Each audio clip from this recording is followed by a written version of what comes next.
교육정보의 모든 것, 교육진담입니다. 안녕하세요. 교육진담입니다. 수요 독서 시간입니다. 자, 오늘은 시에 대해서 한번 이야기해보는 시간을 갖도록 할 건데요. 무수히 많은 시집들이 있습니다. 그럼에도 불구하고 사실은 이렇게 손이 자주 가지 않는 그런 책들인데요. 그렇지만 시라고 하는 것들이 우리들의 어떠한 정서라든가 우리들의 삶에 많은 도움을 줄 수 있을 것 같아요. 그래서 오늘은 시집에 대해서, 시에 대해서 우리가 어떻게 이해해야 되는지, 얼마나 시가 또 다양한 형태의 내용들을 담고 있는지를 알아보는 그런 시간을 갖도록 하겠습니다. 그래서 제 앞에는 세훈쌤이 아니라 김소영 시인님께서 나와주셨습니다. 안녕하세요. 네, 안녕하세요. 네, 반갑습니다.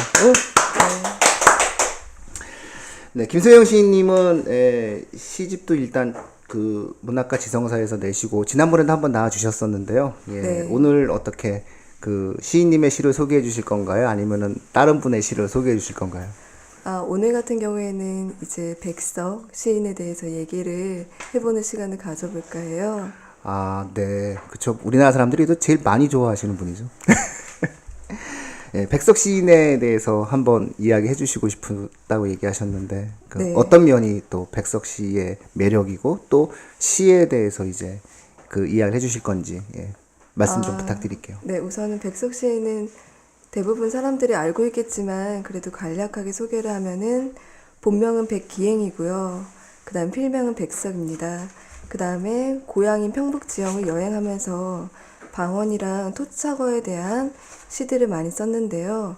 모국어를 확장시켰다라는 평과 함께 우리가 굉장히 많은 시들을 사랑하고 있어요.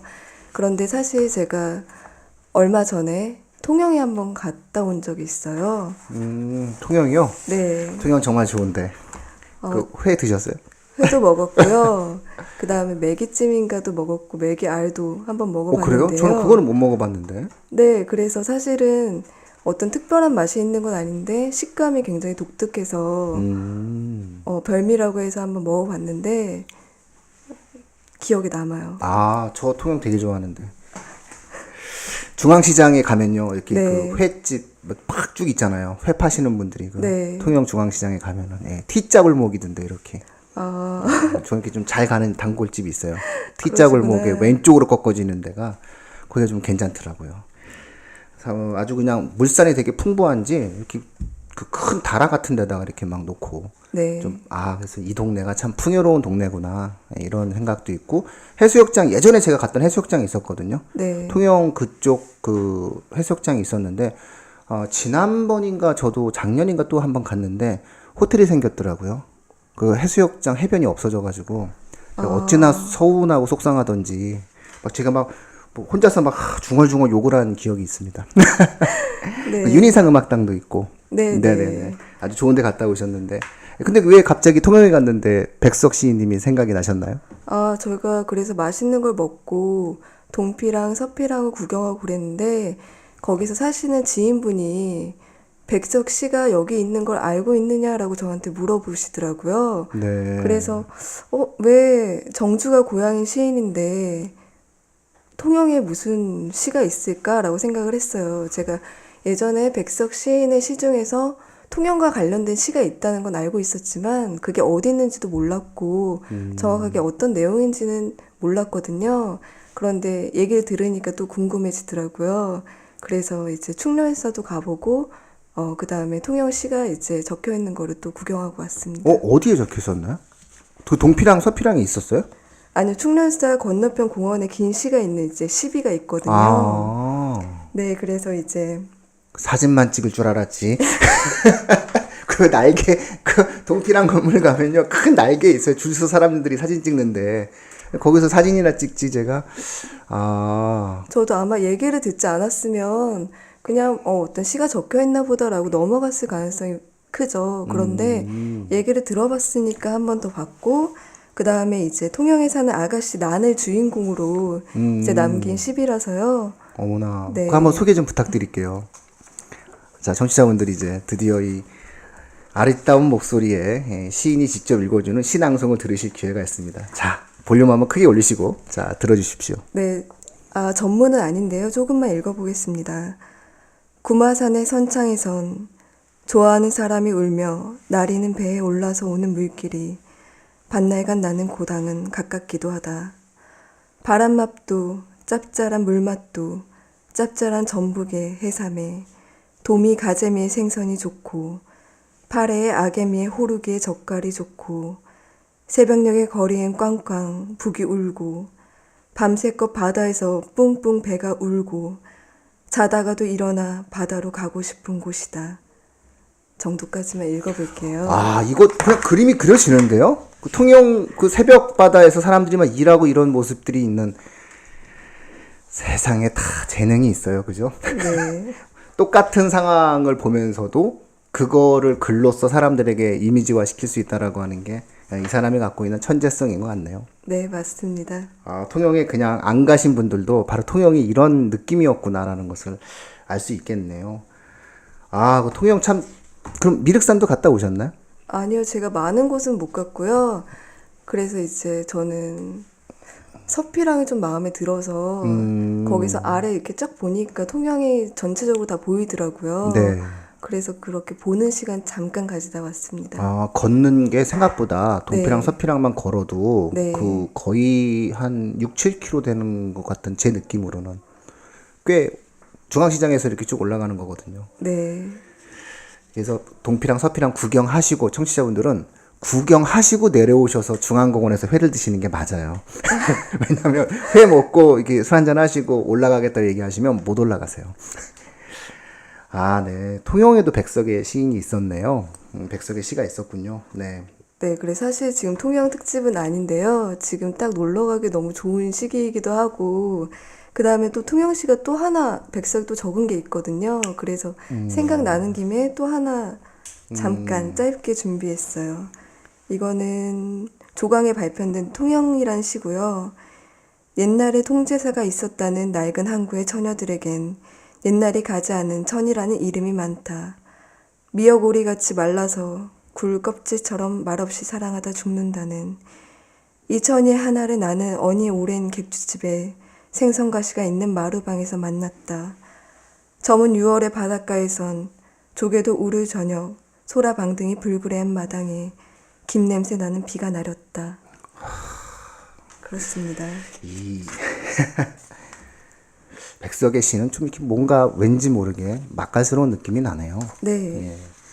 아, 제가 왜 그랬냐, 미륵산에 왜 얘기를 드렸냐면, 그 미륵산에 올라가면 이제 그 케이블카?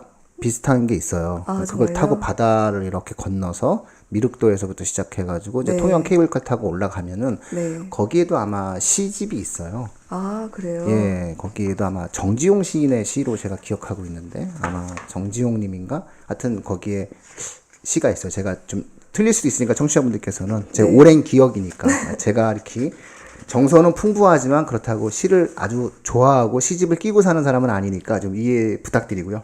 예, 거기에도 어쨌든 시집이 이렇게 있어요. 그래서 그 네. 풍광을 이렇게 바라본 너무나 아름다운 시였는데 아쉽게 그 풍광을 바라보면 골프장이 보여요. 그래서 굉장히 또 화를 낸 적이 있어요, 제가.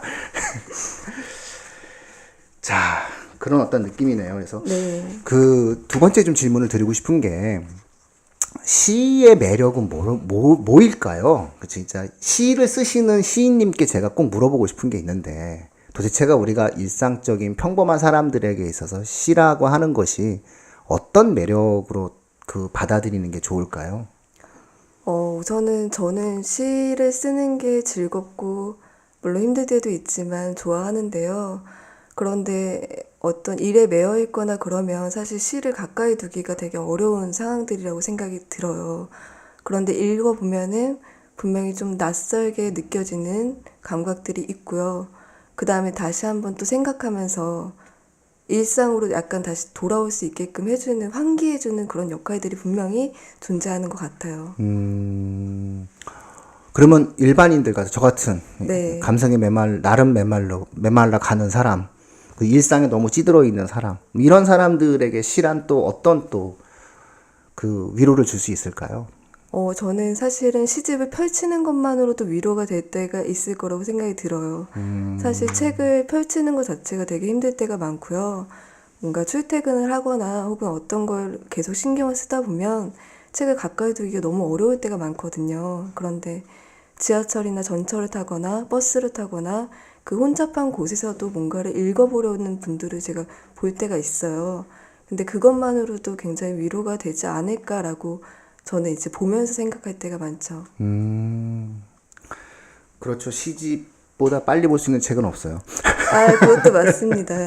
예, 금방 이제 보는데, 시는 사실 음미하고 계속 생각하고 시 한 편을 읽고 뭔가 생각을 하는 건데, 그런 어떤 아주 짧은 네. 이미지 시대에 아주 굉장히 짧은, 그러니까 우리가 드라마 예고편 보듯이 한번 볼 수 있는 것 같으니까요. 어좀 그런 느낌이 좀 있겠네요. 예. 저는 사실 시는 안 보지만 드라마는 되게 많이 보거든요. 아, 네. 우리 김세영 시인님은 드라마 보면서 우는 적 있으세요? 아, 제가 사실은 텔레비전이 집에 없어요. 그러시구나. 없어서 하지만 넷플릭스나 여러 가지를 보면서 울 때는 있습니다. 전 20대 때부터 드라마 보고 잘 울었거든요. 네. 요즘에는 그 나의 아저씨라는 게 아, 네. TV에는 나의 아저씨가 가장 이 드라마 중에서는 근데 어쨌든 거기서 이제 보면은 그 시적인 표현들이 막 나와요. 네. 어떤 드라마의 대사 속에서도 한 줄 한 줄이 막 사람의 마음을 막 움직이거든요. 그러니까 예를 들어서 드라마 속에서 뭐 이렇게 그 이번에 그 여자 그 주인공이 아이유가 나오고요. 네. 남자 주인공이 이선균이 나오는데 이렇게 세상과 담싸고 살던 아이유가 그 다음에 이선균이라는 아저씨와 이선균과 친하게 지내는 동네 사람들, 어른들과 함께 이렇게 집을 바래다 주는 장면이 나오거든요. 그러면서 이렇게 딱 돌아서는데 세상과 담쌌던 아이유가 감사합니다라고 하는 인사를 한번 하거든요. 그래서 그게 딱 한 줄의 단어이지만 굉장히 많은 의미를 주는 것 같더라고요. 그래서 혹시 잘 모르겠지만 네. 시도 그런 게 아닌가.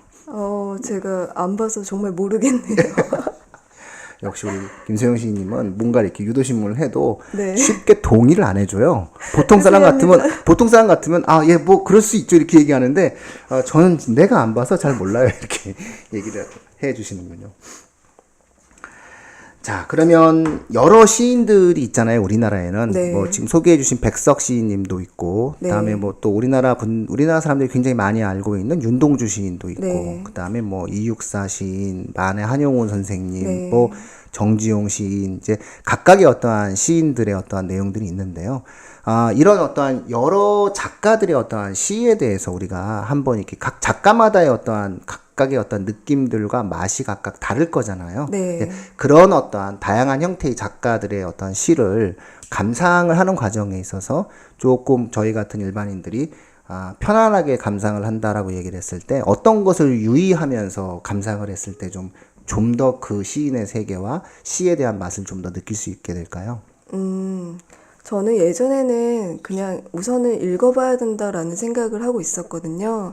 그러니까 가까이 읽고 자기가 알아서 해석을 하는 게 좋겠다라고 생각을 했는데 최근에는 좀 바뀌었어요. 시를 어떻게 읽으면 좋을지 알려줘야 하는 것도 맞겠다라고 좀 변화가 생겼거든요. 근데 이건 제 심적인 변화고요. 그래서 지금은 그냥 읽으시면 돼요라고 말을 못 하겠고, 그런데 분명히 제가 어렸을 때 교과서에서 본 것들과 그리고 유명한 것들이라고 이제 배웠던 것들이 커서 다시 읽었을 때 너무나도 다른 느낌들이 많았거든요. 그래서 뭔가 좀 찾아서 한번 읽어보려고 시도를 한번 해보면은 흥미가 생기지 않을까 정도로 지금은 생각하고 있습니다. 우리 김소영 시인님은 그 김소영 시인님의 시 이외에 네. 어떤 작가의 시를 가장 좋아한다나요? 정말 어려운 질문이에요. 근데 이거 진짜 내가 물어보고 싶었는데 사석에서는 좀 물어보기가 좀 그래가지고 이거 진짜 네. 공석에서 막 공적 질문인 척하면서 제가 한번 합니다. 정말 어려운 질문인 것 같아요. 제가 최근에 어떤 책이 가장 인상 깊었나요? 혹은 어떤 작가를 좋아하나요? 라는 질문을 생각보다 많이 받아요. 네. 많이 받는데 그때마다 제가 처음에는 답변을 다 다르게 했고요. 원래 달라요. 그때 달라요. 네, 그게. 다 다르게 했고 지금은 제가 지금 대답을 할 수가 없네요 라는 식으로 이제 넘어갔거든요. 네. 꼭 캐물을 거예요.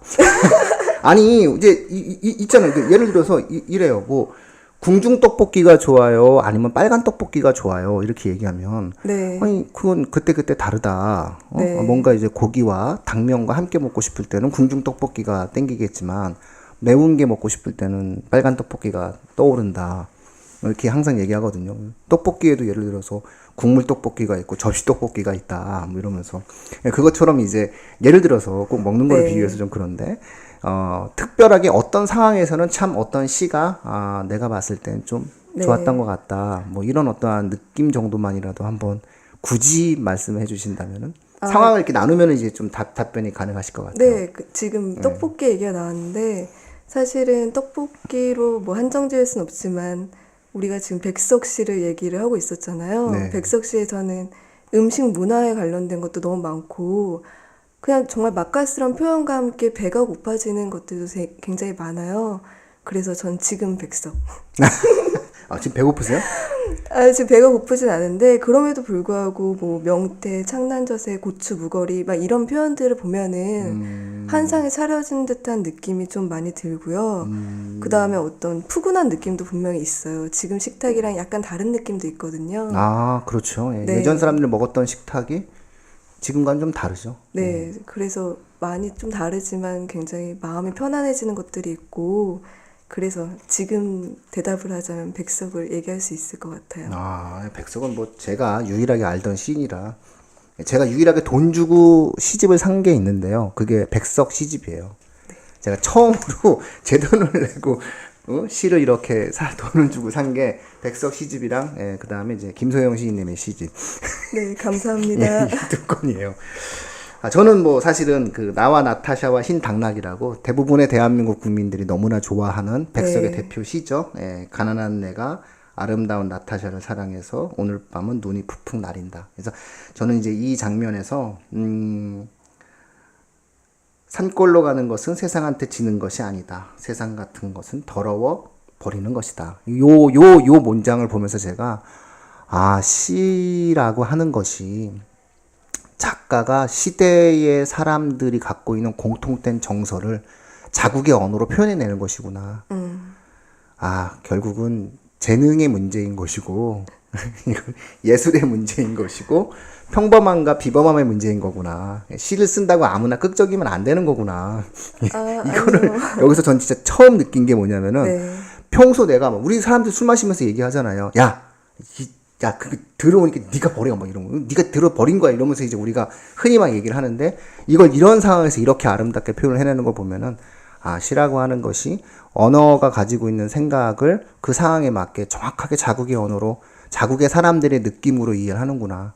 그렇다면 위대한 시인을 보유하는 것이야말로 그 나라의 문화에 굉장히 도움이 되는 것이고 그 나라의 문화적 자산이 되겠구나. 뭐 이런 어떤 느낌을 가졌었거든요. 그래서 우리 소영님의 시도 굉장히 또 아름답게 또 많은 사람들에게 읽히는 그런 날이 곧 올 거라고 믿고 있습니다. 네, 감사합니다. 그러면 또 두 가지 질문, 또 두 번째 네. 우리 소영님이 정말 대답하기 싫으신 질문인데 소영님은 소영님의 시 중에서 네. 어느 게 가장 괜찮으신가요? 가장 사랑하는 시가 있으신가요? 저는요, 사실 예. 제가 데뷔를 했던 시들이 좀 인상 깊어요. 왜냐면은 처음에 어떻게 시를 써야 되는지도 몰랐을 때 이렇게 써도 되지 않을까 썼던 것들이 좀 있거든요. 네, 그래서 거의 처음에 수록된 것들이 좀 기억에 많이 남고요. 그런데 사실상 그냥 많은 분들한테 읽는 것은, 낭독하는 것은 시집 제목에 맞게 이 시를 읽을 때가 좀 많아요. 숲이라는 시집이죠. 예. 그걸 읽을 때가 좀 많고, 그 외에는 대표 작품이 이제 아무래도 제목이 숲이죠? 그렇게 했으니까요. 네. 사실은 그걸 염두에 둔 건 아닌데, 그렇게 하나로 묶이게 되는 것이 생기더라고요. 네. 저는 시인님의 시 중에서 올가라는 시가 제일 좋아요. 농담입니다. 근데 저도 그 시를 좋아합니다. 네네. 그리고 그 러시아 느낌이 나서. 네. 예. 올가라는 이름도 있고요. 그 러시아 여자들 중에서 올라라는 이름도 또 많죠. 예. 네. 네. 그 청취자분들 저희가 오늘 짧게 계속 이렇게 시에 대해서 이야기를 하는데 이게 그 우리가 이제 되게 가깝게 접할 수 있는데 실제 가깝게 접해지지가 않는 것 중에 하나가 시집인 것 같아요. 네. 그래서 막상 수많은 형태의 책들이 서점에 그 서가에 꽂혀 있지만 사실상 시집이 꽂혀 있는 그런 가정은 별로 없는 것 같거든요. 근데 사실 한 권의 시집 정도는 꽂혀 있어도 뭔가 이렇게 그때 그러니까 예를 들어서 우리가 1시간, 2시간 혹은 30분, 40분 독서를 못 한다 하더라도 늘 사실은 가지고 다니면서 이렇게 보면은 5분, 10분의 짧은 시간 동안에도 나의 정서를 풍요롭게 만들어줄 수 있는 게 시인 것 같아서 네. 시간이 없는 사람들에게는 정말 정서적인 어떤 풍요로움을 줄 수 있지 않을까 뭐 이런 네. 어떤 느낌을 가졌고요. 그런데 또 이 방송을 들으시는 청취자분들 중에서는 나도 한때 그 시인이 되고 싶었는데 문학 소녀였는데 이런 분들이 계실 수 있을 것 같아요. 그래서 그분들에게 만약에 김세영 시인님처럼 뭐 잘 못 쓴다 하더라도 내가 나의 어떠한 감정과 나의 감상을 표현하는 어떠한 시를 좀 쓰고 싶다. 그런 것을 좀 연습해 보고 싶다. 네. 그런 활동을 뭐 아마추어적이라도 내가 좀 한번 해보고 싶다. 이런 어떠한 느낌을 가지시는 분들이 계시다면은 네. 그런 분들은 어떻게 하면은 이제 본인이 어렸을 때 가졌었던 꿈을 위해서 한 걸음 더 나아가는 그런 어떠한 삶을 살 수 있을까요? 구체적인 방법이 있나요? 시인으로 한번 되기 위해서 이렇게 뭔가 해볼 수 있는?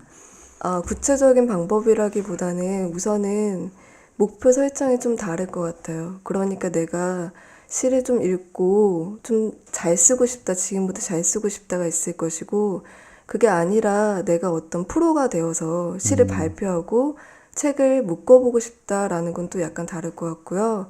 지금 같은 경우에는 자기가 독립출판을 해서 나의 시를 보여주고 싶다라는 거를 하시는 분들도 분명히 존재하시거든요. 그래서 내가 어떤 걸 하고 싶은지 먼저 설정을 하면은 그 다음부터는 조금 더 꿈에 가까워지는, 꿈이란 표현은 좀 이상하지만 좋아하는 것을 할 수 있지 않을까라는 생각이 있어요.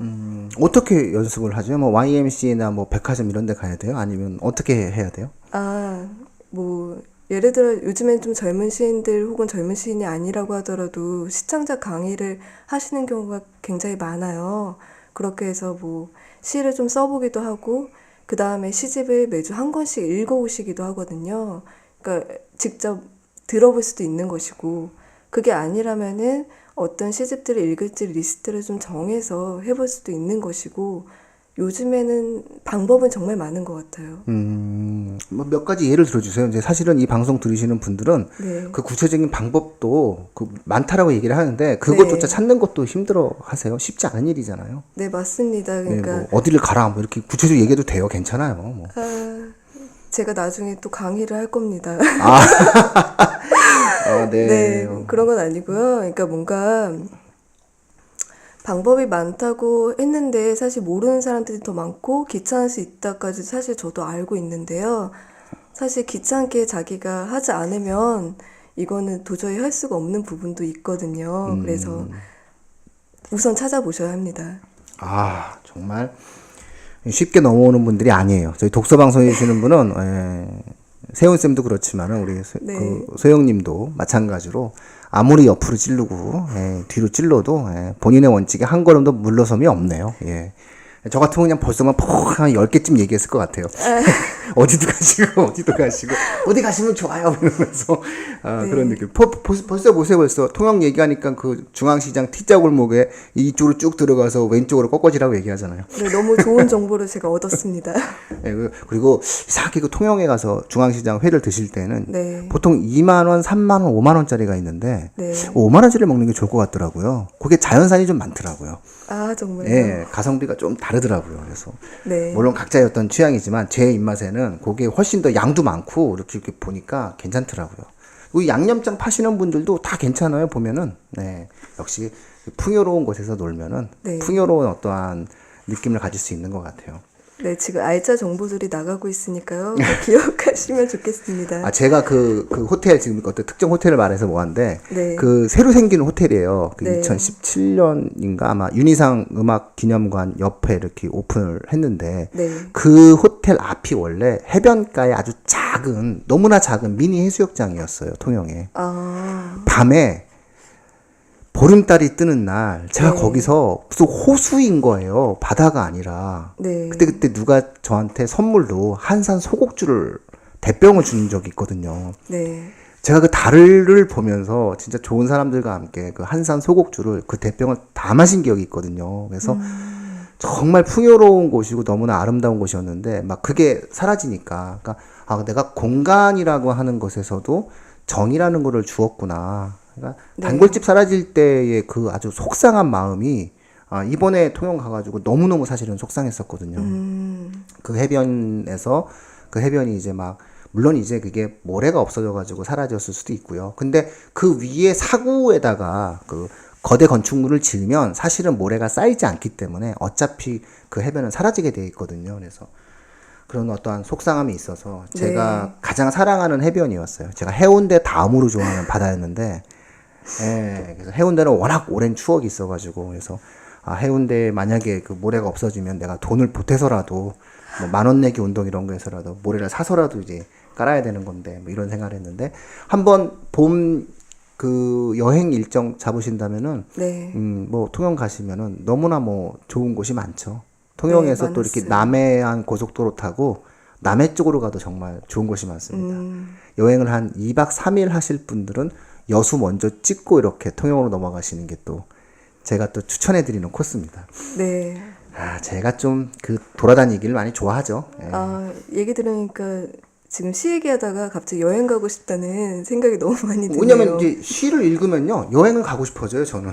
여행이랑 저는 지금 맛있는 거 먹고 싶다라는 그러니까 생각이 예, 이 시가 정말 대단한 것 같아요. 시인이 갖고 있는 어떤 시라고 하는 것이 굉장히 많은 것들을 이렇게 움직이는 그런 것 같죠. 그래서 아마 지금 뮤지컬 하고 있을 거예요. 닥터 지바고라는 뮤지컬을 하고 있을 텐데 그 닥터 지바고에서도 닥터 지바고가 시인으로 나오잖아요. 그래서 당시 러시아 혁명 과정에서 러시아 인민들에게 나타나는 어떤 위로를 표현해 주었었던 시를 썼던 사람이죠. 의사였지만 시인이 되는 어떤 그런 모습들이 만들어집니다. 자, 이 옆에서 어린아이가 지금 스튜디오 앞에서 엄마를 막 찾는데 그 목소리가 사실은 스트레스를 안 주는 목소리예요. 예? 네. 예, 청취자분들. 왜냐면 너무 목소리가 해맑은 아이예요. 그래서 어른이 떠드는 것과 아이가 떠드는 건 역시 다르네요. 네, 듣는 예. 게 좀 다른 것 예, 같아요. 느낌이 좀 틀리는데요. 그러니까 왜냐면 이렇게 저희가 스튜디오에서 누가 갑자기 이렇게 복도에서 떠들 때에는 소음 같은 느낌이 나는데 좀 전에 그 애는 시를 저희가 해서 그런 건지 엄마라고 하는 게 결국은 뭔가 음률 있는 그런 내용인 것 같아요. 네, 어쨌든 이런 어떤 시에 대한 매력에 한번 빠져드시기를 바랍니다. 그러니까는 네. 책을 들고 여행을 가실 수는 없어도 그래도 시집 한 권을 들고 여행을 가셔서 또 이 통영이 그 노을을 보기가 좀 좋잖아요. 예, 그 고개에서 이제 네. 노을을 이제 보기가 좋습니다. 그래서 그게 다라공원에서 이제 노을도 보게 되는데 통영에 만약 가시게 되면 다라공원 전망대에서 노을을 보지 마시고 주차장에서 보세요. 주차장에서 보시면 거기 풍광이 훨씬 더 이렇게 아래쪽으로 내려오시면서 더 많은 걸 볼 수 있지 않을까. 그때 그 다라공원 주차장에서 벤치에 앉으셔가지고 보실 때, 네. 이 시 한 편 읽을 수 있는 거 아닌가요? 시의 네. 매력은 그럴 수 있지 않을까 싶습니다. 네, 저는 어디 갈 때 늘 안 읽더라도 책을 가져가요. 시집을요? 네, 시집도 괜찮고 사실은 어떤 책이든 꼭 가져가고요. 한 장도 펼치지 않더라도 우선 가져가야 된다고 생각을 하고 제 친구들도 다 가져가서요. 사실상 짐은 무거운데 읽진 않는 것 같기도 해요. 그런데 잠깐이라도 읽을 수 있는 그 순간이 또 굉장히 좋더라고요. 저도 이번에 여행 갔을 때 네. 책 2권 갖고 갔는데요. 네. 100페이지인가 읽었어요. 100페이지인가. 음. 맥도날드 앞에서 읽었어요. 네. 맥도날드에서 먹으면서 이렇게 보니까 내가 이걸 왜 하고 있나 싶더라고요. 그래서 자, 청취자분들 시란 이런 겁니다. 그래서 너무 멀게 보지 않아 주셨으면 좋겠고요. 시라고 하는 것이 우리에게 일상의 친구처럼 청취자분들의 정서에 굉장히 많은 도움을 줄 수 있다라는 거고요. 시간 대비 어떤 독서를 통해서 개인의 정서와 생각을 조금 더 풍요롭고 위로받을 수 있지 않을까 이런 어떠한 생각을 드립니다. 그래서 오늘 김소영 시인님 현역 시인이시죠? 문학과 지성사에서 시선을 이제 내셨습니다. 숲이라는 시집을 내신 김소영 시인님을 모시고 저희가 시에 대한 다양한 이야기들을 해봤고요. 그 메인 시는 아마 백석으로 아마 그 말씀해 주셨던 것 같아요. 뭐 본인의 시로 얘기하시기에는 조금 네. 무리가 있었던 것 같은데, 자, 방송 말미에 그래도 우리 김소영 시인님의 시 한 편은 그래도 낭독을 끝까지, 처음부터 끝까지 한번 듣는 시간을 좀 갖고 싶은데, 그러면 무엇을 낭독해 주실 건가요? 역시 네, 숲인가요? 저는 숲을 낭독을 하거나 네. 올가를 낭독을 하거나 그럴 건데요. 아, 숲을 해주십시오. 예. 네, 숲을 하겠습니다. 네, 청취자분들, 오늘 교육진담 방송은 여기서 마치도록 하고요. 청취자분들께서는 긴 여운이 있는 느낌의 하루가 되셨으면 좋겠습니다. 그래서 여행을 많이 떠나시는 이 계절에 한 권의 시집을 꽂고 움직이셨으면 어떨까라는 마음으로 저희가 김소영 시인님을 모시고 시에 대한 이야기를 갖게 되었습니다. 잘 들어주시고요. 저희는 다음 주에 뵙도록 하겠습니다. 김소영 시인님 부탁드립니다. 네, 제가 백석 시인 얘기하다가 제 시를 읽으려고 하니까 너무나도 두근거리는 게 있는데요. 그래도 읽고 맞춰보도록 하겠습니다. 숲. 꿈속이라 믿었던 숲이었습니다. 어딜 가나 음악이고 어디서나 음성이던 숲. 저는 환한 잠을 따 광주리에 담았습니다. 제게 잠을 먹이려는 어수룩한 무리가 있었고 다시 이 세계가 사라지기만을 기다리는 천사들이 있었죠.